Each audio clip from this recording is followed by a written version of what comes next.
Hello, dear passengers. This is your captain speaking, and we are about to take off for another episode of Adventulina.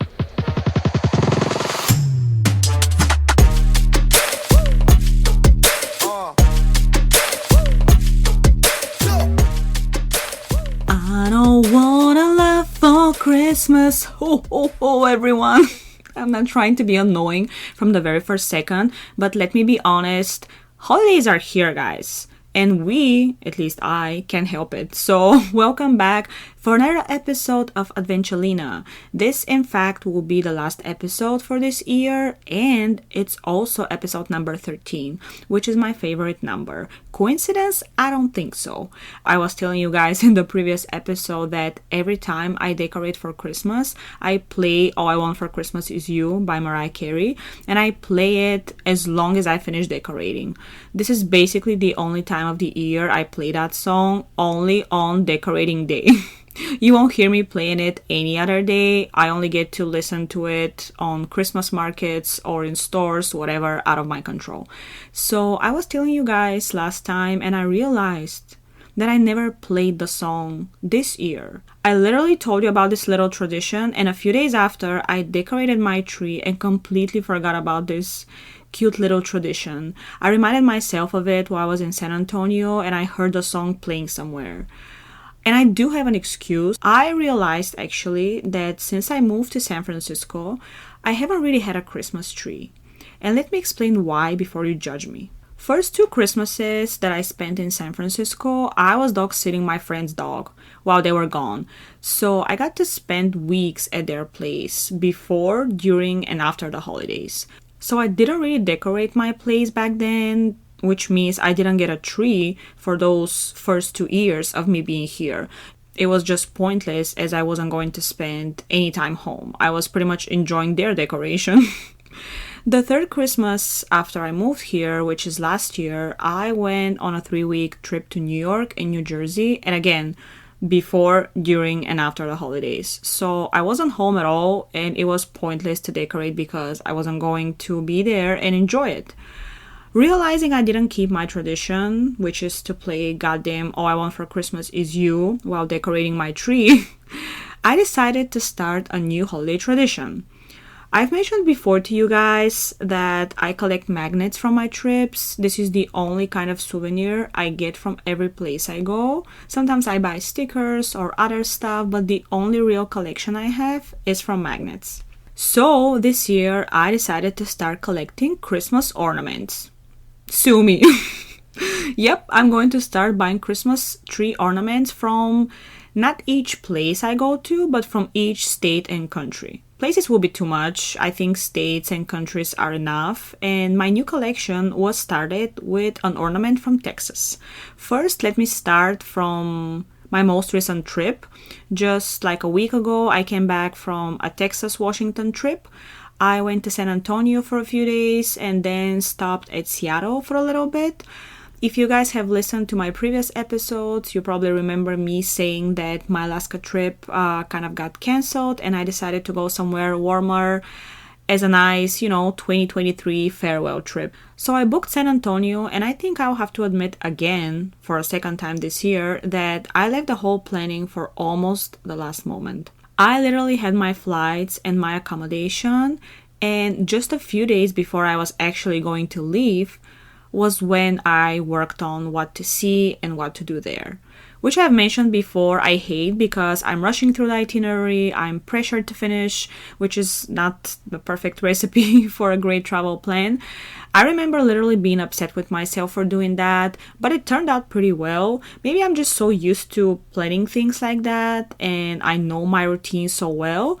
So I know how and where to look up, and that makes me calm that I have enough time, I guess. In my defense, I'll also say that I had just returned from another trip to Texas and New Jersey, and I really didn't have time to adjust myself back to life in San Francisco, and it was already time to leave again. But hey, I'm not complaining. I'm just saying maybe sometimes when you have trips so close to each other, you end up being a little more unprepared as there is no time in between. Anyway, I still managed to book so many things, which I was surprised by. So, somewhere in between other trips, work, recording, and other stuff, I got to pack and found myself at the airport again. I don't know if it was me being tired and having no rest for weeks, maybe months actually, or I was distracted by some personal stuff, but I can assure you guys, I think this is the trip that I have forgotten most things for. I was literally at the door when I reminded myself that, again, I was going by myself and there was no one to take photos of me, so I needed my tripod, which sometimes I bring and I never use, but sometimes it's nice to have the option when no one is around. So I packed the tripod the last moment and barely fit it in my backpack. Then I almost ran downstairs because my Uber was waiting for me. Here is the moment to mention that every time I use Uber or Lyft, I don't just wait for a specific brand of a car or a color. I only care about the plate number. Tons of people have gotten into the wrong car by not checking the plate number just because, the color matched what they were waiting for. But no mistake can ever happen if you look at the plate, right? So that has been a habit for me, and with so many stories I have heard of people, especially girls, getting into the wrong car and experiencing some weird stuff, I don't compromise with that. So back to me leaving for San Antonio. I was on the street, the car was already there. I literally just put the carry-on in the trunk and I was about to get in. And then I freaking realized that I didn't even check if that was the car for me. I know it was like 4 a.m., but you always have to check. So I tried to step back and check the plate number, and the driver saw me and he was like, "It's okay, it's me." Which I found a little weird at the moment, but I just laughed and I guess that was it. A few minutes later, we were already on the highway, and whoever lives in San Francisco knows that once you're on the highway, you don't get off. It takes you all the way from the city to the airport.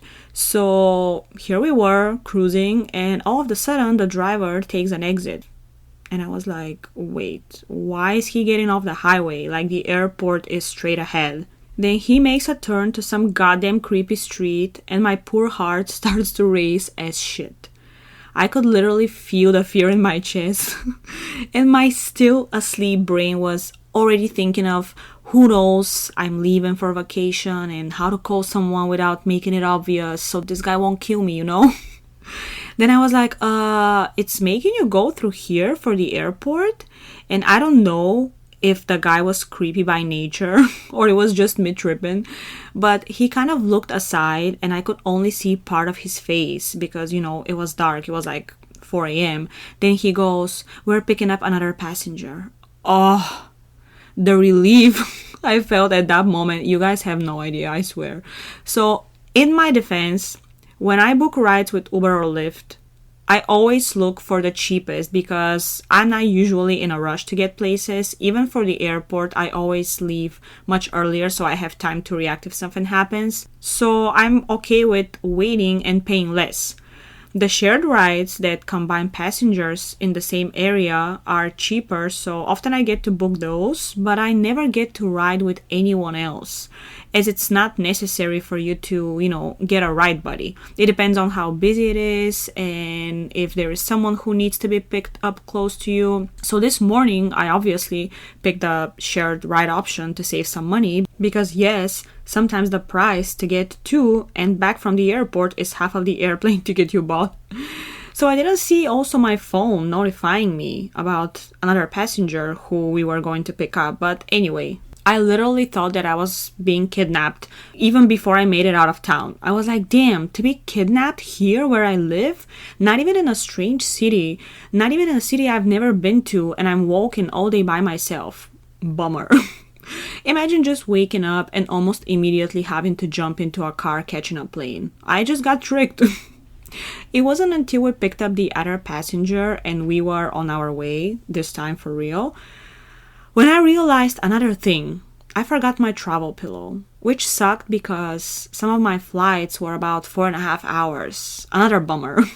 I was like, okay, at least, I took one of my big winter jackets because I knew I was going to Seattle after that and I knew it was going to be cold. So I'm like, okay, this could replace the pillow, And I was already excited about San Antonio, and I was pretty sleepy at the same time. I surprisingly managed to sleep for a little bit on the plane, which has always been impossible to me.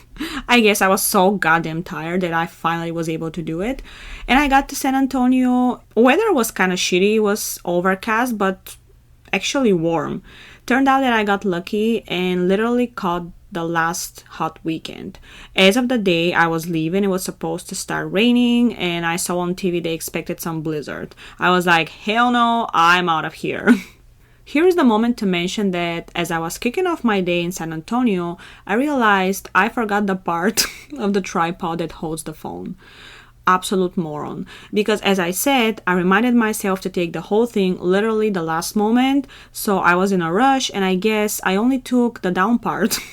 I didn't have the essentials, so the rest was totally unusable. I didn't really regret that I couldn't take photos. I actually regret having to bring this shit back, which meant less space in my carry-on. But it's okay. Later on, I realized I forgot hair clips and ties as well. So I was like, few minutes later, I'm like, oh, I don't even have my little remote that I used to take photos of myself.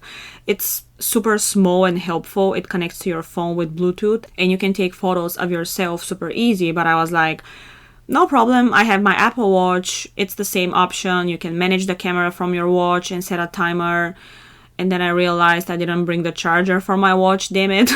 It was just one thing after another that I forgot. What the hell was I packing last night?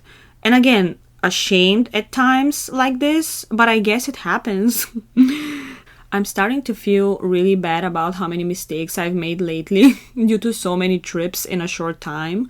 No time in between. Sometimes I can't process what happened yet, and I'm already on my way to somewhere else. But again, not complaining by any means. So I spent 3 days in San Antonio, and I loved every second of it, guys. I didn't really know what to expect. Of course, I knew the main attractions and tourist places, but I ended up loving it. The Riverwalk area was absolutely my favorite part. All the lights and all the Christmas decoration makes this part of the city even more beautiful. It was so romantic, and I couldn't help but think how nice it would be to go there with your significant other. All the Christmas decoration was up, and it really made me feel festive and excited for the holidays, which prior to that was not the case. It was also kind of hard to think of that wearing a tank top in 75 degrees. But hey, any Christmas I will take. Even the one where I'm sweating like a pig in like 100 degrees, which happened in Dubai and Abu Dhabi years ago. But anyway, the first evening in San Antonio, I went to the restaurant on top of the tallest building there, Tower of the Americas. This restaurant has a 360-degree view and also slowly spins around. So no matter where you sit, no matter what table they put you on, you will get the same view and you will enjoy all sides as you get to move the whole time. I had a lovely dinner by myself, picked their 3-course menu. This is actually one of my favorite things to do on solo trips, to treat myself at nice restaurants at least once during the vacation. It was a great me time, just sitting there, enjoying the view and the sunset, sipping my mocktail, and getting full with the great food. By the way, their lobster bisque was really good. Customer service, though, wasn't the best. As much as I hate to say it, it kind of sucked, and it was probably because I was by myself. And my server decided to ignore me most of the time. But it's okay, I'm not picky and I don't need too much attention. In this case though, my server literally forgot I existed. Maybe I was a little aside of her section, not sure, but she forgot my drink and she wasn't going to bring it to me if it wasn't for me to remind her, which is fine. At least, I had water. I know some people though that would be much bigger of a problem for. Then a few more things happened, which I decided to ignore. At some point, the manager came over and started talking to me, I guess, to check how pissed I was. I was not pissed at all. I was fine. I was a little sad that they ignored me, but I wasn't upset or anything. I was very nice the whole time. Even when I got the check, I noticed she didn't add my drink. And at first I thought it was like a complimentary drink because I waited for so long to get it, you know? I thought the manager told her not to charge me for it or something like that. Even so, I told her, hey, I think you forgot to include my drink. I, wanted to make sure she's not gonna get charged for it or something like that. So I told her and she was like, oh, okay, let me check. She comes back with a new printed receipt and I took a look and she added a drink and a refill. I'm like, what the hell? Like, I literally told you that you didn't add my drink because I wanted to be a nice person and you charged me even extra over that. What the hell is that? Like, at this point, it was getting funny and I literally couldn't help it. It's not enough that I waited 20 plus minutes for someone to come take my order. And if it wasn't for the server next section, I would have probably waited even longer. It wasn't enough that they didn't bring me the drink until I asked about it, which was after my appetizer was finished. It wasn't enough that she took my bread and butter before I was done with it, but I couldn't tell her because my goddamn mouth was full. It wasn't enough that my pasta was late too, and not even hot. And it wasn't enough that I told her about the missing drink, so I was not trying to save money off her. But on top of everything, she decided to charge me even more for what I ordered. I told her to add my drink, she added two. Anyway, I told her and she fixed it, but it was just so many things. I felt sorry for her at the end. Not sure if she was new. Thank God I'm not the kind of person who would make a problem from all this. I was even trying to be discreet when I told her about the drink. I didn't want the manager to see more shit was happening, but anyway. Back to this tower where the restaurant is, it's also an observation deck. I went there the other day and honestly, it wasn't anything wow. I'm not saying that because the view of San Antonio from above is not nice. I'm saying it because if you get to have a meal in the restaurant, it's kind of pointless to go to the observation deck as well. The view is the same. In this case, if you go to the restaurant, yes, you're gonna pay for an overpriced dinner as you pay for the view basically, but the overpriced food will basically cover your ticket if you go to the observation deck. The restaurant doesn't have an outside area, but it's good enough if you have to pick between both. Also, I purposely made a reservation for 5 p.m., of course, after checking what time sunset in San Antonio is. So I got to enjoy some time while it was still bright outside, and then I watched the sunset from up there, and then I enjoyed the night view. So my advice, if you want to spoil yourself, go have dinner at sunset time and skip the observation deck. As I said, I went to the observation deck the other day after I had dinner in the restaurant on top, and the best thing was that once they give you the bracelet for the observation deck as part of the admission, you can go in and out as many times as you want for the day, which was super cool. Not that I was planning on going back and forth, but would be a nice option for people who want to see San Antonio from above, both in day and night, right? Just remember, almost no observation deck offers that option, or at least not many of the ones I've been to, and I've been to a lot. Part of the ticket was also a 3 or 4D movie. You watch it in a small theater before you head up. I expected something much more exciting if I have to be honest, but it was kind of lame. Maybe kids would enjoy it. They played a short part of a Christmas movie that I hadn't watched before and it was fine. So after my first day in San Antonio, I was so tired. Like the week prior to my trip was exhausting and I never got to sleep more than 5.5, 6 hours. So I was already pretty tired. I went back to my motel the first evening and I was so ready to go to bed. I didn't care at all what time it was. I had already done everything I had planned for the day. So there I was, chilling in my bed, trying to watch something on the TV. And I was pretty sure I was going to go to bed at a reasonable time. On top of that, this part of Texas is 2 hours ahead of San Francisco, so for me, it was even earlier.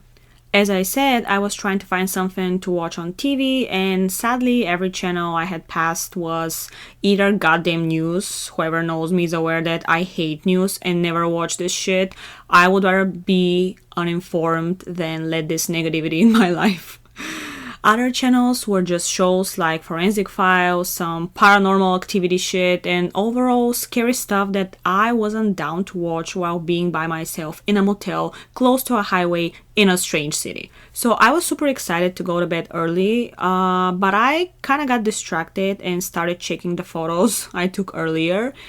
Next thing I know, it was already 1 a.m. Of course, this is classic me, wanting to go to bed early, then staying for 3 more hours in bed, trying to finish something, and ending up sleeping less.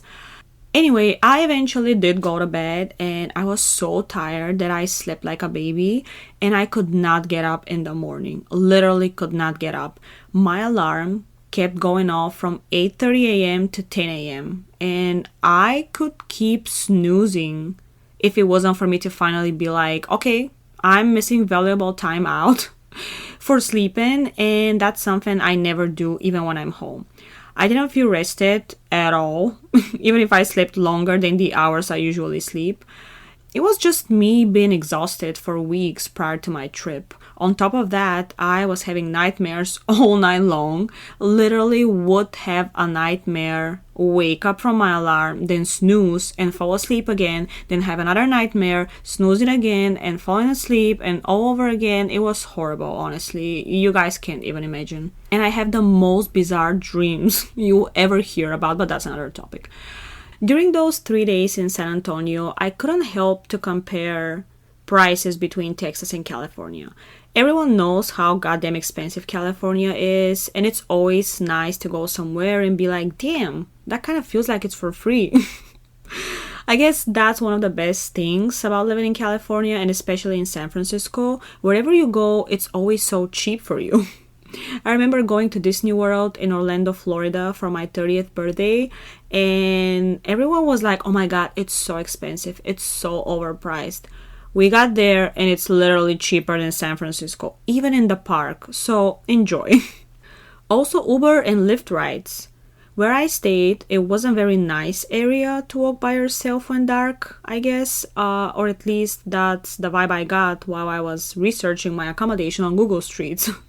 So I knew I was going to walk to downtown every morning. It was a walkable distance, and I knew I was gonna get Uber or Lyft in the evening because I don't take chances when it comes to safety.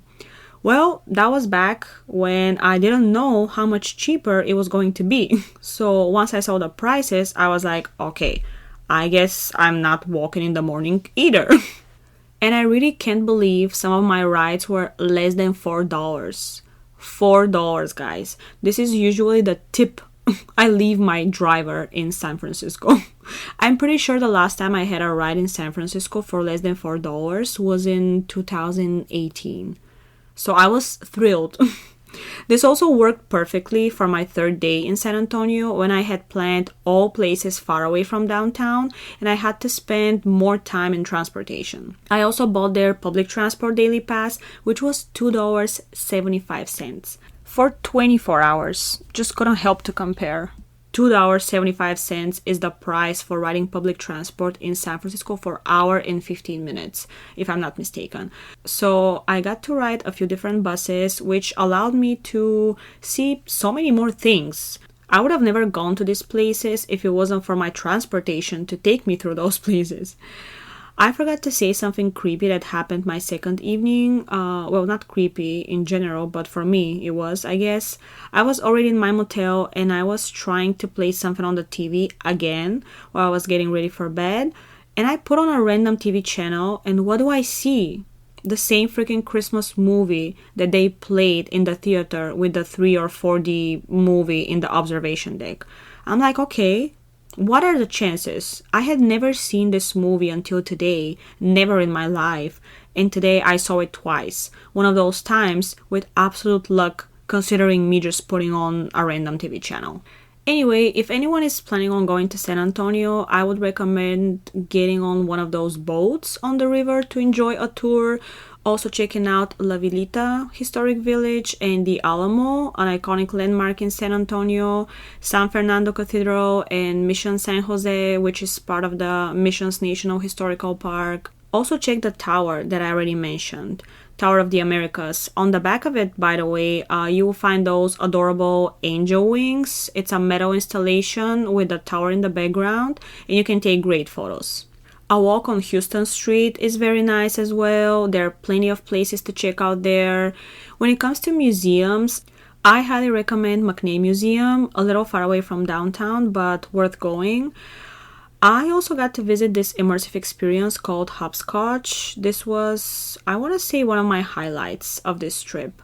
They have different installations and cool decors for you to take photos with, along with a pool full of small plastic balls, perfect for silly people like me. The most memorable part of Hopscotch, though, was the secret room.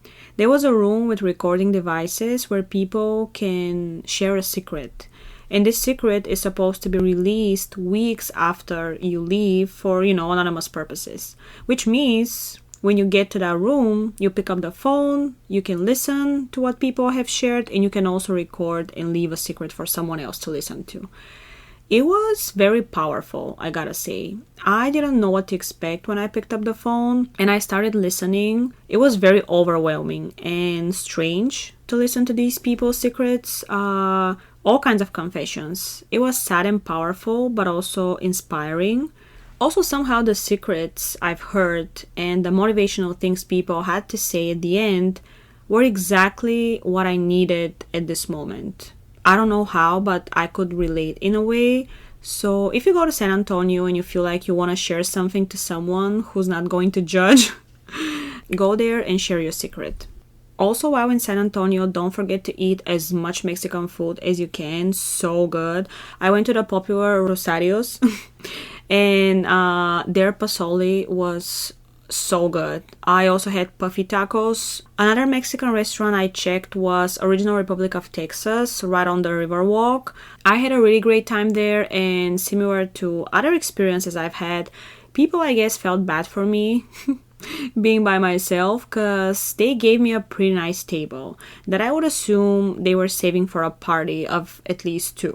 So my last night in San Antonio, I got to my accommodation early, had some snacks, and needed to pack. I had to go to bed around 11 something because I needed to get up at 4:45 a.m., which is basically my Californian 2:45 a.m. So it was 11 something. I was already in bed, ready to fall asleep, and some freaking people started fighting in the other room, literally next room, a man and a woman. They were fighting, yelling at each other, then laughing, then doing it all over again. I was so pissed. Every time I heard them laughing, I was like, okay, that's the moment. They will make up and I'll be able to sleep. Please kiss her. Please make her shut up. And then they would just start over. They kept going out of the room, like chasing each other on the street, then going back to the room. It was so annoying. I wanted to sleep so bad, and it was already 2 a.m. or later. They kept going on and on. They would start being quiet, and then I would fall asleep, and all of a sudden they would start yelling again, and I would wake up. It was just horrible. After that, I would be sleeping, literally more like taking a nap, and I would hear them through my sleep. And then I didn't even know what time it was. They finally shut up and I was so happy. Next thing I know, my goddamn alarm just rang. Literally a few minutes after they stopped fighting. It was one of those feelings that you are so pissed, but you have absolutely nothing to do. You're just helpless and you just sit there and you know you gotta get up and get ready for the airport. So I basically spent the whole night taking short naps and sitting in bed cursing these people. If I was in Bulgaria, I would have gone 30 times to tell them to shut up. But in the US, with so many shootings, which is not funny, I decided not to take the risk. So, they didn't sound like people I could ask to be quiet. So right on the day when the weather in San Antonio was supposed to start sucking, I flew to Seattle because there was something I couldn't do last time I was in Seattle. So long story short, I went to Seattle back in April and checked off everything on my list, but I didn't know about two things, shame on me, that I found out while I was there. The first thing was the Starbucks Reserve Roastery, which is a fancy Starbucks branch where you can see how they make, brew, and roast coffee. Apart from that, they have a completely different drinks menu along with tasting and other things, so it's super nice. Back in April when I was in Seattle, I only knew about the original Starbucks store, the first one that opened in Seattle. So I went there, waited in line for 40 plus minutes to get my amazing lavender latte and my souvenir mug, and I was super happy. Next day, one of the girls in my hostel room shared with me that she went to the roastery, and I was like, damn, I have no time to do that. I already had planned everything and I just couldn't fit it in my schedule. So I was like, okay, I know I hate going back to places I've been to, but maybe someday I will go to Seattle again and we'll check it out. Then later on my last day, I hung out with a friend who lives in Seattle. We went out for a dinner and she was asking me about where I went, what I saw, what I tried, and she mentioned the Seattle hot dog with cream cheese. I repeat, hot dog with cream cheese, which I did not know about. Shame again. And this special hot dog, known as Seattle dog, sounded like something that I would absolutely love. First, I love trying iconic things of the places I'm going to. And second, I love hot dogs because I always relate them to my most hungry moments when I see a hot dog stand and I just run towards it like it's the last thing on the planet and it's the last thing I'm gonna do in my life. Basically, I love them so much because I appreciate them every time, because this is the kind of food that pops up when you're starving, when you're most hungry. It just feels so good to go out of a bar and to see those sweet people and just to, smell the fried onion. Oh, I'm craving one right now. Anyway, on top of that, I love any kind of cheese. Any kind of cheese. I always have at least 3 or 4, sometimes 5 different kinds of cheese in my fridge. I can literally eat cheese on cheese. So for me to find out that there was a hot dog that includes cream cheese, something unheard of to me until then, I was like, sign me up.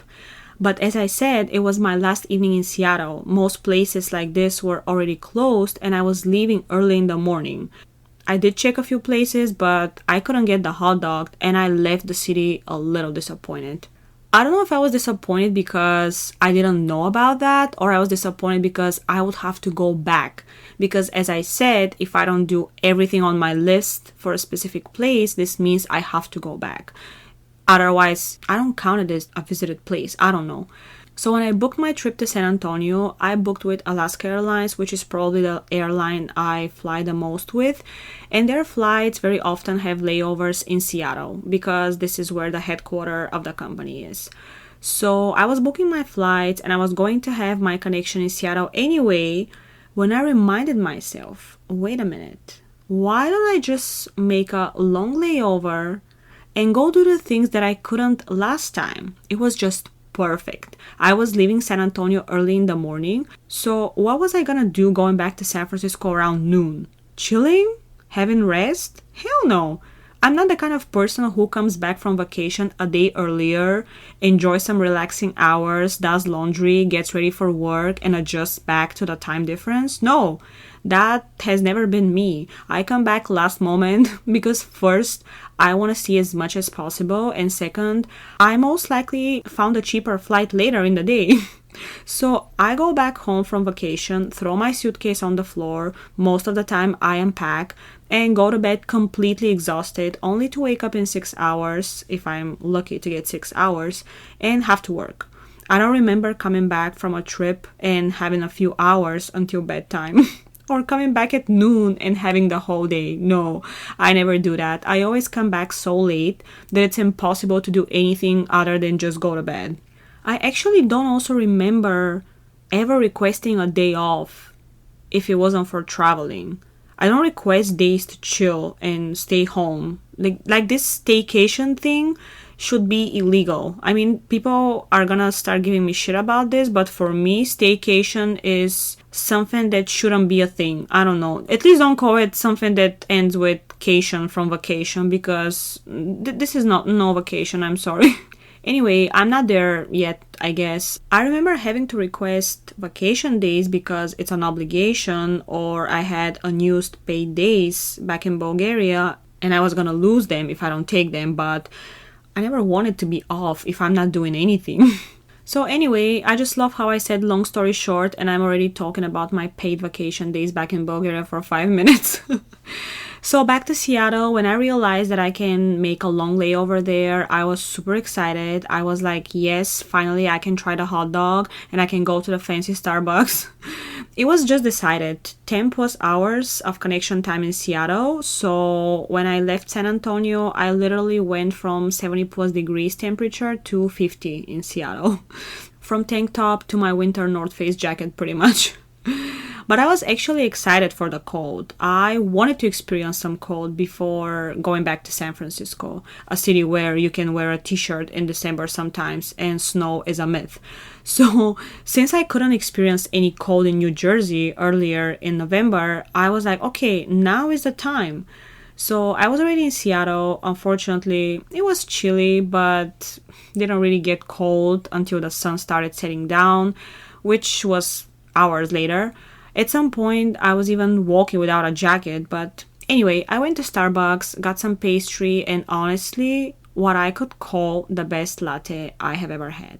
I asked the barista who took my order to recommend something, and I tried the toffee nut Bianco latte. It was, I know I'm not picky, but literally I took a sip and I was like, what the hell is that? So creamy and rich and sweet. I always usually ask for extra pumps, and this one was perfectly sweetened. So after I had the best latte of my life, I was walking around trying to get the popular hot dog my friend told me about. And I was walking and walking and walking, and I couldn't find any open hot dog vendors. I was starting to get worried because it was going to be a second failed attempt, and I was pissed because I didn't come all the way to Seattle to just walk on the streets and go home on an empty stomach, you know? So I was getting desperate and I started calling numbers on Google. Almost all of them went straight to voicemail. I literally walked for an hour and a half, checking every possible place I saw on Google, and then I asked my friend one last time.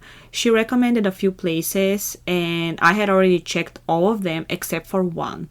And I was like, this is my last chance. It's Sunday, it's sunset time, which is early in Seattle. Sunset there is like 4:17 p.m. at this time of the year. So, by the way, this is true, I'm not making it up because I checked it.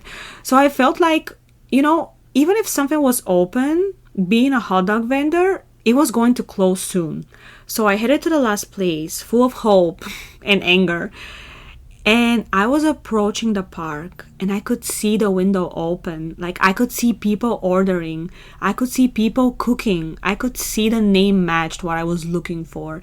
And it was a magical moment, guys. I'm not kidding.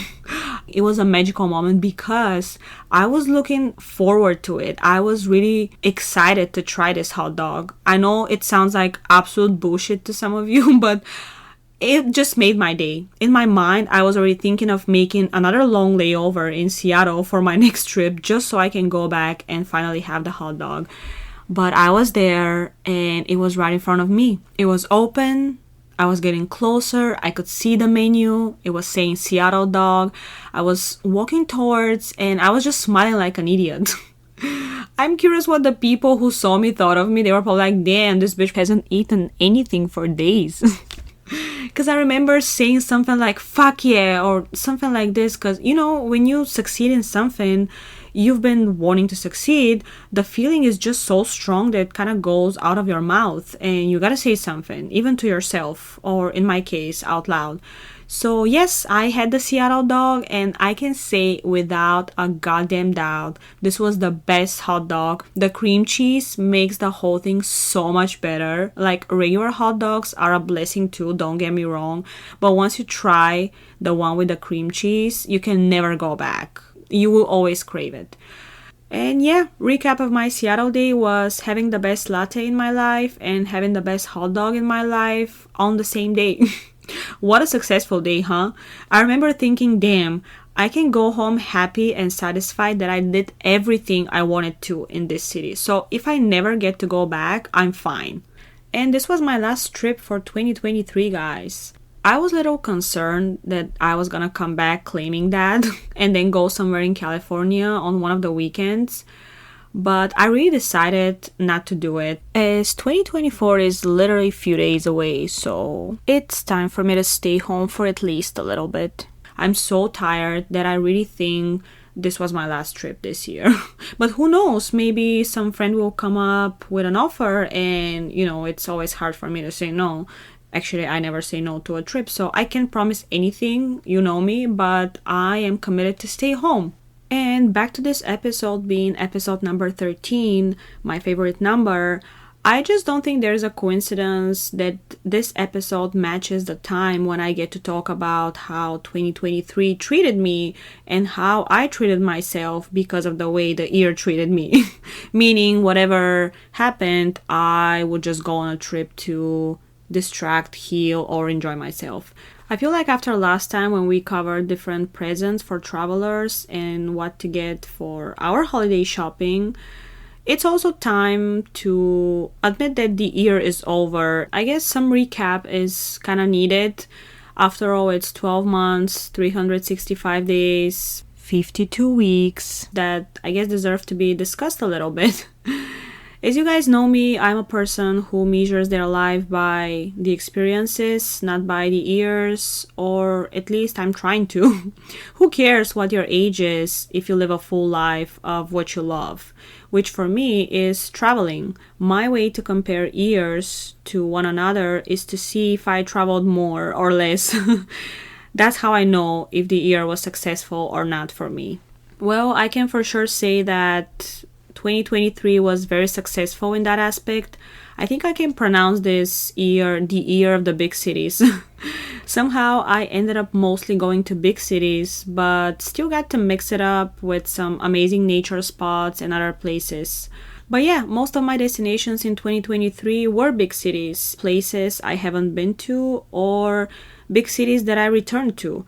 I added 5 more states visited to my US list, and I expanded my souvenir collection to the down part of my fridge door. But anyway, 2023 took me to some great places for the first time. Seattle, which I loved and enjoyed every second of, once in April and once literally last week for the best latte and hot dog. Phoenix, where I experienced 100 plus degrees, calm down, Fahrenheit, and I was barely surviving. Boston, which I hadn't visited since 2012 until this July, so beautiful and vibrant. Washington, D.C., the cleanest city I've ever been to, full of historical landmarks. Dallas, huge and small at the same time, my first Texas experience. My annual visits to Los Angeles and Las Vegas, 2 cities that somehow I always end up in at least once per year. Vegas was very special this year as I got to, again, get some Bulgarian food and on top of that, attend the Great Rice Festival. San Antonio, not that big of a city, but still deserves to be in this category of destinations, I guess. Then thinking of all the great small towns I got to visit as well.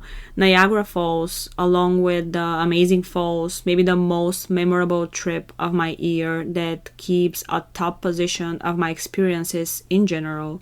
Sedona, my birthday trip, and experiencing the energy of this unique place, fighting my fears while enjoying amazing views of this American treasure. Returning to Tahoe for my first summer trip there, I finally got to enjoy not just the winter vibe of this amazing place, but also the heat and the beach. Santa Barbara, beautiful and sunny, Solvang and Capitola, small California town, so charming and nice to walk in, so colorful and out of this country, I would say. Paso Robles, Monterey, Morro Rock, damn, the list is long. Alexandria, oh that's right, Virginia, so cute too. Going back home to Cape Cod, my first American home, where I got to see everyone I used to hang out with. It was such magical time, so thankful for those 10 days I spent there. Somewhere in between all those places, I also found time to attend, I believe, 10 concerts? Yeah, gotta be 10. Because as I've mentioned, that's my other favorite thing and the one that I spend most money on after traveling. So I think my 2023 was great and I actually did more than what I expected. I pretty much almost had a trip planned every month, which I love. I'm very thankful for having the chance to visit all those places and to return to the ones I carry deep in my heart. What's for the next year, you would ask? You didn't think your captain didn't prepare her bucket list, right? If you did, you were wrong. As I've said, my bucket list is endless and I'll have to live another life, if not two, to be able to check off everything I have there. But I'm thinking next year I kind of want to focus on longer trips. Maybe less trips as a quantity, but longer. Also more road trips and national parks. Since this year was the big cities year, I think nature is calling for me in 2024. I also want to do some type of traveling, more like transportation that I haven't done before. I'm also thinking of finally visiting places that I've been postponing for so long for some reason, and it's time to finally include them in my plans. So I think with that being said, I can go work on my list and I can safely say that the last episode of Adventulina for 2023 is coming to an end, guys. I'm super excited for 2024. I'm not gonna say it's a new beginning, blah, blah, blah, cheesy shit like this. Well, it kinda is. I'm not gonna make New Year's resolutions because I don't think I will stick to them all year round. I will just set up goals, not resolutions, and I will follow those. And you guys stay tuned because there's some exciting things coming your way. I'm not gonna give out anything, but as always, your captain is constantly thinking of how to give you more of what you like. So I hope you have an amazing holiday celebration with the people you love. I hope you're home, cozy and warm. I hope you can be surrounded by your loved ones and share the most magical time of the year with them. And here's for a year of many trips, many new destinations, more airplane tickets, and less stress, I guess. Thank you guys for listening and stay tuned for the first episode of 2024, which is landing shortly. Happy holidays, guys, and bye-bye!